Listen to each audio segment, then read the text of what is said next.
You can fundraise, you don't look the part, you have an accent. The highs were amazing and the lows would just crush you. Do not try this at home, right? Like, how many of you remember the Let It Sink In day? I showed up that day. And here's my little sort of analysis of what makes Elon Elon. And then when you become an absolute expert in that, people will come and find you, right? That's bullshit advice. Like, I wouldn't do that. Founders are the people who are truly going to change the world. I say this, it sounds like a horrible cliche, but I truly believe that. Like, the best things in life that we use on a daily basis came from someone founding something.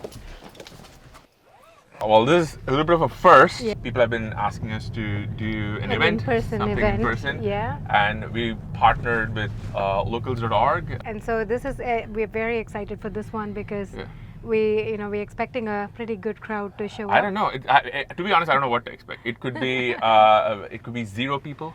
Wow, that's a lot of people. I'm excited to what the crowd looks like, yes. or the audience looks like.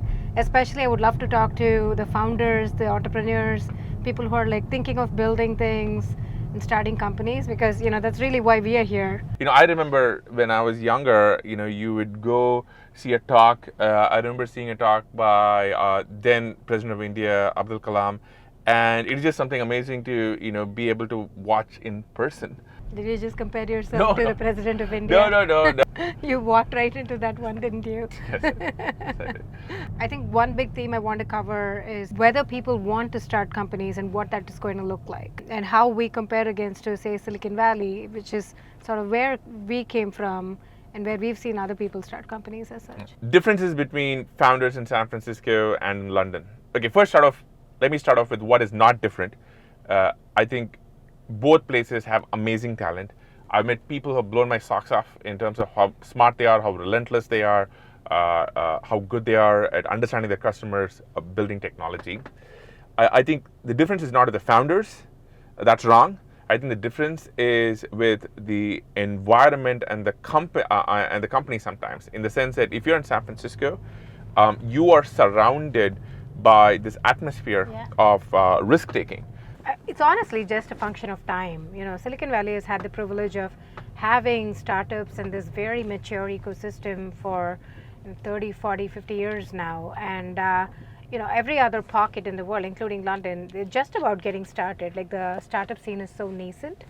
And so I think because of that, Silicon Valley has this like first movers advantage, this benefit of being there early, which means having the support system, having venture capitalists, mentorship, everything just like around you all the time.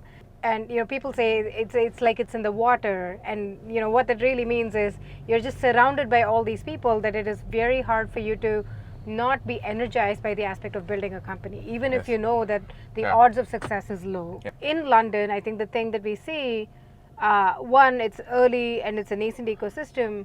Two, I think because of that and because of this lack of maturity and this lack of this like complete ecosystem, you see founders who are a bit more risk averse.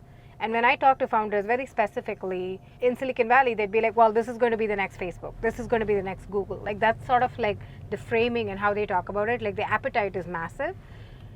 When I talk to founders in London, more often than not, there are always exceptions, but more often than not, I see founders being like, well, if we can scale it to this, then I can sell it to this company, or I can like have an exit by this point. The upside seems a bit capped, and I think that comes from this environment of like, can we actually go take these risks? Because you have to understand that London is also not just for tech and startup ecosystem. It is also, the place, the world center for banking and finance and everything. So these are people who could have these other jobs, and they're leaving that to do this here. And so for them to justify it, they sort of look at it as like, but what's the ROI? What's the return on investment on building a startup or building a company? I think it's very hard to be something that you can't see. And when you're in San Francisco, you run into famous founders. It's not, if you're there for a few months, you're going to be at a dinner or an event where you run into Patrick Collison, or you run into Sam Altman, or you run into somebody you just know on Twitter. And that matters because, number one, you see them as three-dimensional human beings. And I think it does two important things. One is it tells you like, okay, first is what is now possible. You see them as not some figures is somewhere else. You're like, well, these are regular human beings, and I can do this, and it is possible. Second is you see them as also flawed, or they are no different from you. So it's not like it's impossible for me to go get there. And I think both of these, right, like kind of up-leveling your ambition, second, and seeing that they're also not perfect is important. I think it's the energy and momentum too. I think there is, when you attend an event or a hackathon, and we sort of saw this, right? Like we've lived in San Francisco for 12 years before we moved here, and there is so much excitement and energy in all of these events. Like there is just this like, oh my God, we can go do this. Anybody can do this. And I've quite literally seen people who'll come out of these events, leave their jobs, go start something, go work on something new, find co-founders, do things like that. And I think part of why we are interested in doing events like this is we want to bring some of that energy here. And I think the market is ripe, right? Like there's, especially now with AI, with all of these new concepts, technologies coming in, there is so much to go build, so much to go do. There is huge, massive talent here, but we still want that energy of people coming together in one place. And I think doing events like this is like our way of sort of like doing this chemistry experiment and making it happen. How do you get yourself motivated for the event? Like, you have a long day. Oh man, you are much more natural at this than I am. You've always been like this natural stage performer, speaker. I am not. And so for me, I think it takes a lot of, I'm fairly antisocial by nature, so putting myself out there like in a physical space is a lot of just effort. It's something that I have to think about and plan for. Okay, I think the motto for tonight is we should channel one person, Gary Vaynerchuk. Gary Vee, I'm going to name drop. We know him a little bit, off social. If you're ever wondering, Gary is like, social media personality. What you see on Instagram and YouTube, everywhere, he's exactly the same.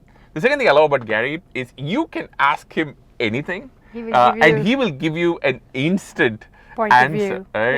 Yeah. Like, he just, it's as we started about it, he'd be like, Gary, give me the theory of everything, connecting theory of relativity and, quantum mechanics, and he's going to have an answer. Honestly, if I take a step back, I feel a lot of pressure. I know that there's going to be a bunch of people who have taken time out of the day, spend some money to get into a taxi or come here. I know some people are coming here from further away, and they're showing up, they're spending time away from family, friends, and they're going to be there. And I want to make sure like they have a fantastic experience. Yeah. So I sort of feel this pressure to deliver value because I don't want them to come all the way and then feel they're not getting their time's worth. If you had to list one or two things that anyone in their early 20s, maybe starting a professional career, should do, what would it be? I mean, we say there's a bunch. I got an email from someone today, similar. I'm just graduating. The job market's not that great. Thinking of starting a company, not really sure. I think a lot of this, it's really about like find what you're interested in or you're sort of like curious about. It doesn't have to be this like major passion or anything. I think most people don't really have that, by the time they're like 15 or 18, that they've found that like one thing. But sort of like poke at things that you think are like interesting or curious and put yourself out there. Like, talk to or find a way to connect to the people who are like experts in that area. Go attend talks, go attend events, and sort of put yourself out there. So if you're like young in your career, the biggest advantage you have is time. So how can you go leverage time and just lack of like other obligations to be able to just get more out of it? And we call this at bats. Number of times you're sort of putting yourself out there, or number of risks that you're taking. And many might fail, but the few that work might like really pay off, and you might just find that thing, and you might find success there. So you're never going to know unless you sort of put yourself out there. Yeah. And really just aim for the shots on goal and high shots on goal. I think that there are these cluster of questions which people ask in different ways, which is all about, hey, I'm getting started. Yeah. I don't know what I'm doing. I don't know whether I'm doing this right. I am nervous. And how do I sort of figure out this new environment, this job environment?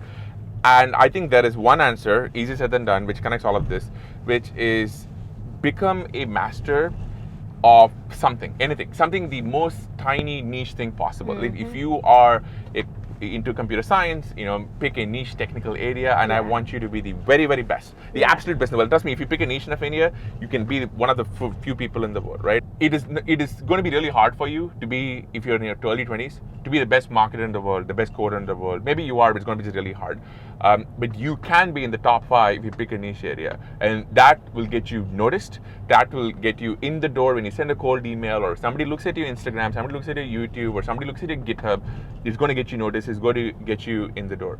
Second, I think it gives you confidence, because it's going to tell you that, okay, I haven't figured out life yet. I haven't figured out corporate job world yet, but I have figured this out. Yeah, I can do this one thing. I can do this one thing. And for me, I remember when I was early at Microsoft in my 20s, we were in Seattle, just moved there from India. We didn't really know what we were doing. And we were so nervous because all these very senior, famous people in Microsoft. But I remember being in a room, and it was a topic about, for me, it was really about, like, I was really, really good at virtual machines. When it was about virtual machines, I was like, oh, this I know. Like, at least this. This I like, can be good at. It was either that or cricket trivia, right? But it's this, this I know, and I can go at. And that confidence, right? The fact that people are going to be like, hey, Sriram's the guy, or, Aarthi's the girl who's on top of that, that gives you confidence, gives you a psychological boost, which I think is important. Yeah. What are the apps you have on your phone? How do you manage time? What are you checking? Gosh, okay. I get something like 300 to 400 emails a day. So I use Superhuman. I'm a big user. And so I think a bunch of my time, and I do not like it, but I spend a lot of time. And for people watching this, they should email you at my first name at gmail.com. There you go. Right. That's OG right there. This is why I get 400 emails a day. Yeah. By the way, men watching this, one of the ways I impressed Aarthi 20 years ago is I got her first name at gmail.com. I don't think that move works in 2024. I do use Perplexity a lot these days. The Perplexity, for folks who don't know, think of it as like, I sort of think of it as like Google but done right. That's like Google and Wikipedia had a baby. Yes, exactly. Do you know what the thing is called? What's the venue called? Make it relevant. I'll bring it in. Hi, very nice to meet you. Hi. Let's go. Okay. Very good.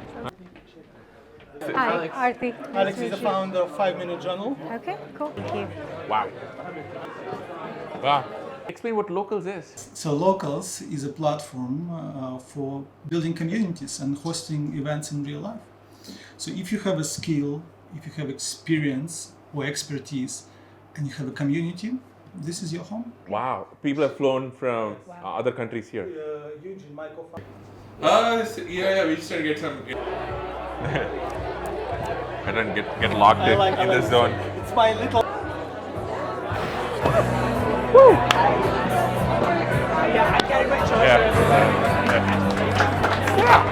Where do you want us to sit? Here. Are we hyped or what?